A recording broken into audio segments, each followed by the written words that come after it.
Peter. We are doing some recipes for our What's for Dinner challenge from Douglas Baptist Church. And today I'm going to teach Peter how to make corn chowder. Okay, if you think so. We're like up in our game. Okay.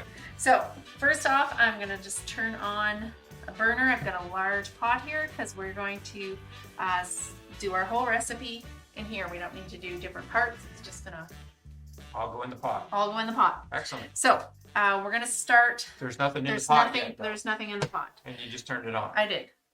But you probably shouldn't leave it on very long without any. Yeah, no, I'm preheating it. Okay. Yeah, you should do that. Oh, okay. So, anyways, Preheat. because we're going to do some bacon. One batch of First our making bacon? Bacon? Today? We're going to cook some bacon, but we're going to use the bacon to cook our potatoes in, so then they're going to get all the flavor. Okay. Okay? So we're making Because corn yes, chowder. you put potatoes in corn chowder. Okay. Or I do. Anyways. Excellent. And I don't really have a recipe, so like I made a recipe because I just make it. Okay, so first off, one batch of corn chowder is going to have a 1/4 pound of bacon, but we're doing a double batch. If you've watched any of our other videos, you know that I don't do one of anything because that is a waste of time. So I'm doing a double batch. That being said, if there's people at home that are like, it's just them. Yeah, they or should it's probably. just them and somebody else. They should probably do that. Anyway, so 1/4 pound of bacon. I'm doing a double batch, so 1/2 pound of bacon. And I just took the pound of bacon and I just sliced it up. No, you don't need to touch it. But Okay, fine. So just like a little, it's just sliced up. It's I wash my hands now that I touched it. It's just sliced up. So I'm going to put this in our How come I couldn't touch it but you could touch it? Just because. All right, so we're going to fry that up. So you just washed your hands. I just washed my hands a little because bit. you touched the A bacon. little bit. So, Right. Safety first. next up, we're going to peel and chop. Now you can chop the potato or you can chunk the potato. It depends on how chunky you want your corn chowder. Okay. So, do you want to peel Sure. the potato? I got it. I've got a whole bunch of them already done, and I've already rinsed these. This one we just won't bother with. So some of them were Peeling it just Peel it. purely for the camera yeah, and for our friends at home. yeah, Okay. just so I can see you peeling a potato. It's practice. It's good practice, I guess. So. I may not peel very many potatoes. But I do want to teach you how to cut the onion the way I want it cut. Okay. So I do have that because I do have some of our onion. So after the potatoes, the next ingredient is onion. I'm using white onion. You could use a Spanish onion. And you want to dice the onions. So dice is a little bit smaller than chop. Mm-hmm. And you could use like a tool for that if you wanted to. Really chop it really up small. Kind of like whatever you want. So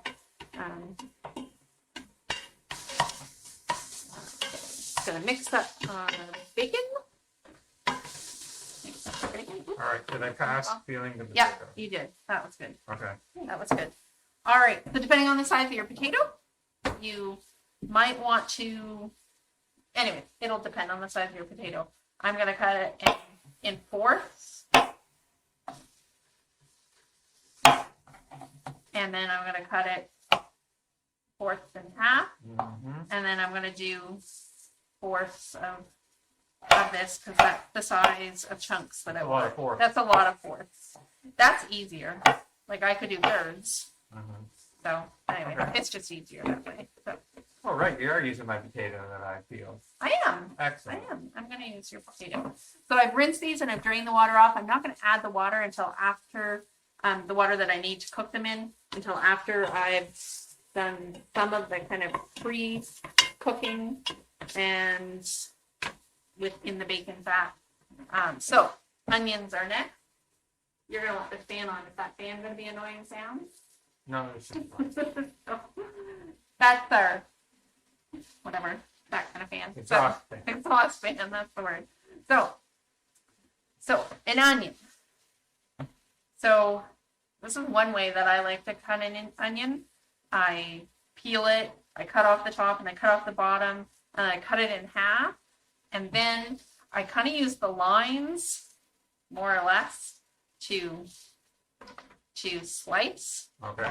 So I'm not like really like running on the lines, but it's that whole idea. You know what I'm talking about? Sure. Yeah, I see it. Okay. See how I go like this?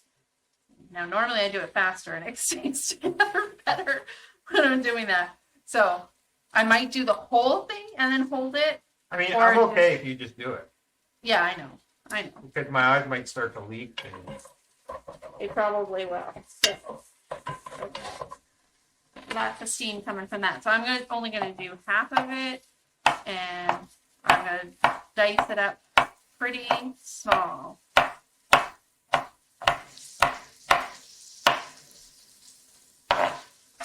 Do you want to do a Safety first, friends. Watch your fingers. Be careful. Sure, I can do it. Okay. I'm trying to. Woo! All this steam coming off of our bacon.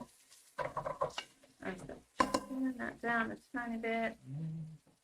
I'm gonna reach over you. And then.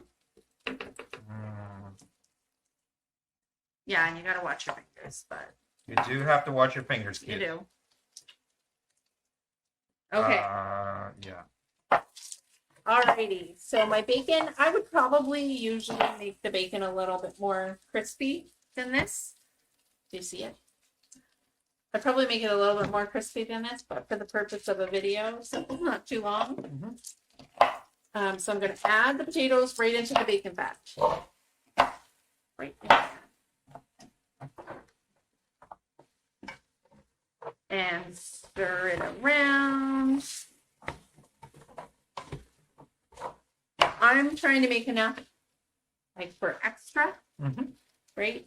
So I put probably more potatoes in than I might normally, because it'll just make it more filling. Okay. So people don't have to put as many.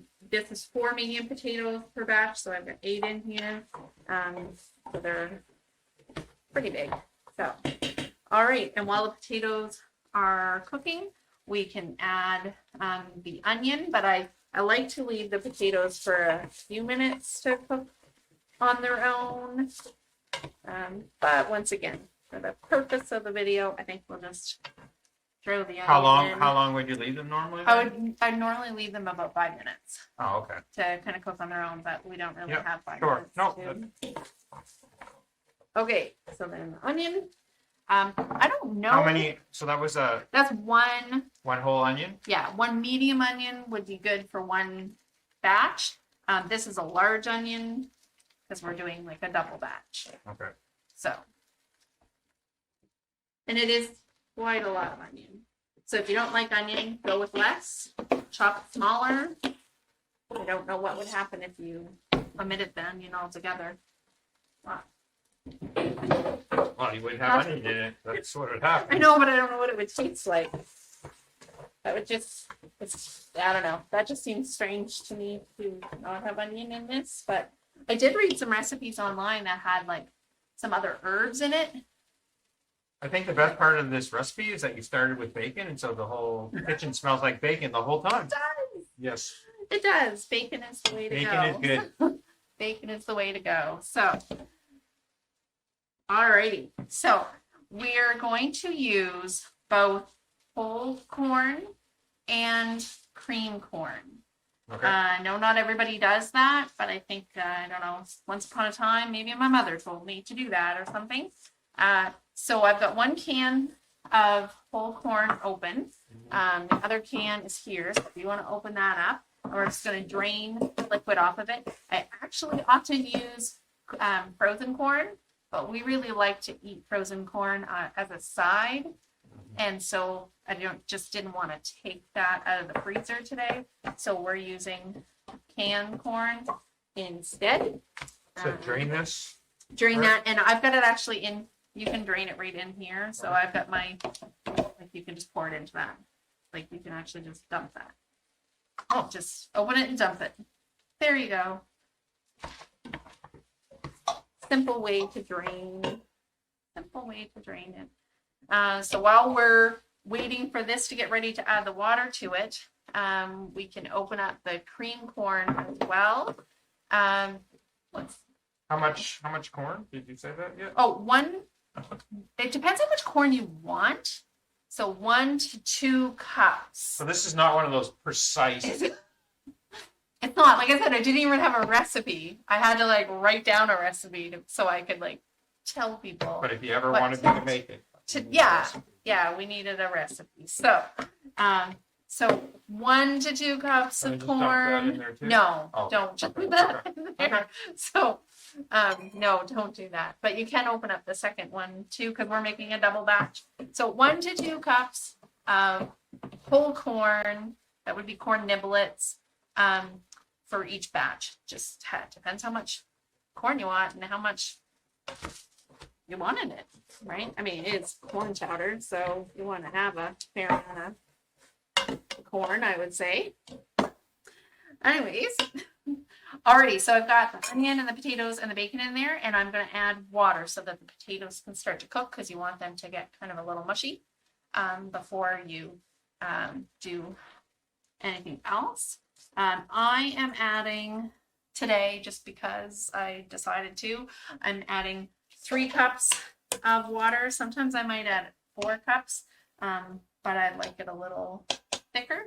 And that's enough to cover the potatoes. So, and I'm going to cover that. I'm going to get it to reach to a boil. Then I'm going to turn it back a little bit so that it'll simmer. I'll check it after about 15 minutes. And then if the potato, like by check it, I mean, I'm going to check the potatoes, Right. make sure that they fall apart when you touch the potato. And if it does, then I'm going to stop that part of the cooking. If I need any more, I'll go for maybe up to 20 minutes. Depends on the potatoes, really, or the size that you have them on. So we're basically going to like. So we'll be back in just a moment. We'll just we're pause. We're gonna watch the pot boil, and we'll be back. Okay, so We're back. We're back, and it's only been about 15 minutes. And I think that the potatoes. It felt like forever though, because I we know. were watching the pot boil. Yeah. So Well, it took a minute or two. So I'm going to show you that the potatoes are done enough for my liking anyhow. But I'm not a big potato fan, so they'll just kind of nice. When you press them, they'll just kind of break off a little bit. If you'd like them a lot mushier, go for it. You can go right ahead and do that. So I turn the temperature back a bit. If I was using frozen corn, I probably would have added it in the last 5 minutes of the potatoes cooking, and it would have taken them like another 5 minutes extra. So it would have taken the 20 minutes. But if I'm doing canned corn, I don't really need to do that. So we're just going to add the corn straight to the pan, and then I'm going to add the cream corn. I'm actually just going to add 1 can first and mix it to get an idea if I actually want both, even though we already opened up the other how about one. I mix it? Let me mix it. You mix it. So it's really thick, but we're going to be adding like the milk and cream stuff. So can't go wrong with more corn, can you? Well, it's corn chowder. It's corn chowder. So we should probably, there's my timer to tell me, I put that stuff on you. Yep. There's my timer to tell me to check my thing. There we go. Okay. What thing would that be? This? That. Okay. Yeah. For that thing. So, okay. So the next step is the cream. Now, here's the thing. I've got 2 different things going on here because I actually have real whipping cream. I was going to say, one of these things doesn't look like the other. They neither look like each other. Exactly. That's what I'm saying. Bad. Okay. Okay. So I have real cream, but for many years while our kids were small, that was a very expensive thing to buy. So I was not about to use real cream. Which one's more expensive? the cream. The cream. So I don't Yeah. do much of the grocery shopping Yeah. because it just makes me hyperventilate and get all Yeah. tense So- and anxious because of the so- prices. So I would have normally cooked our corn chowder with evaporated milk. Okay. And I would have added some like 2% milk or even homogenized, which is like 3% milk. So that's a money saving tip. It's a money saving tip. Mhm. And it doesn't taste horrible. Mhm. But anyhow, so what I've done and what I have been doing is doing part whipping cream, Okay. and then doing some evaporated milk and some milk. So it just kind of like in the ingredients, it says 2 cups total of cream, milk, evaporated milk. So you decide kind of Yep. what you Depending want. on what your grocery bill looks like, quite honestly. Yeah, because like if you can get, well, back when the kids were small, we could have got like 4 of these for $5. That was a while ago. That was a while That ago. was a while ago. So I'm not going to turn the heat up real high, because we're putting cream. You don't really want this to come to a boil Okay. because that'll what's the word, curdle? Yeah. Yeah, you know the word. No, but that sounds like the word. That sounds like the word. Okay. Like turn to butter or something. No. No? Okay. Oh, that'll just. Anyways, it's a thing. It won't be good. It's a thing. So why don't you add the cream? Okay.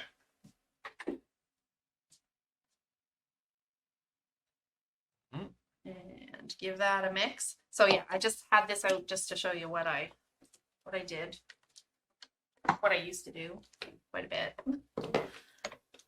So, alrighty, All right. and then we'll add some more. So this is milk and evaporated milk together. Just cause. Hmm. 'Cause- What we had in the fridge. yeah. All right. Alrighty, so the last step, well, it could be the last step. If you had something else, some herbs or something like that that you really like, and you're gonna let it sit for a while to get the flavors, then you could add that. I've seen like some sage and things like that could be used. But then there's the good old salt and pepper, and it's to taste, to your preference. So you might even want to omit it at this point and just let people add at the table. Right. So what they want, especially if you have somebody who is sodium reduced. I know for years we always had to think about those things with our daughter. She has kidney disease, so I would never added salt to recipes. We just kind of kept it at the side. So let's dish out just so they can see how thick it is. So now you let this. I would let it kind of reach a really nice hot temperature, but not boiling. Add some salt and pepper.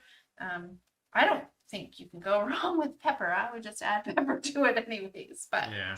anyways, so that is Corn chowder. corn chowder.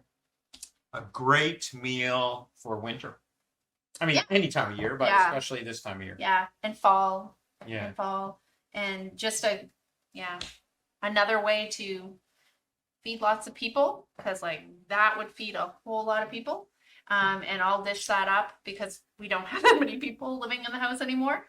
So I'll dish that up and take it. You'll probably take it and drop it off at somebody's house for us. Sure. Some- Sure. And remember, that's this what's for dinner challenge that we're doing. Yeah, we're providing you with some recipes, but it's all about being intentional. It's about making memories. It's about having conversations. It's about spending time together and spending time with God around the table and blessing other people, and even spending time together in the kitchen, which we probably don't do that much. So we've I even cook had, while you do the dishes. yeah, but we've even had some laughs and some good times together as we've been doing this. So that's what this What's for Dinner challenge is all about.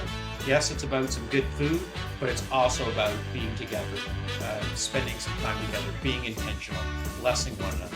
So God bless you, and enjoy your corn chowder.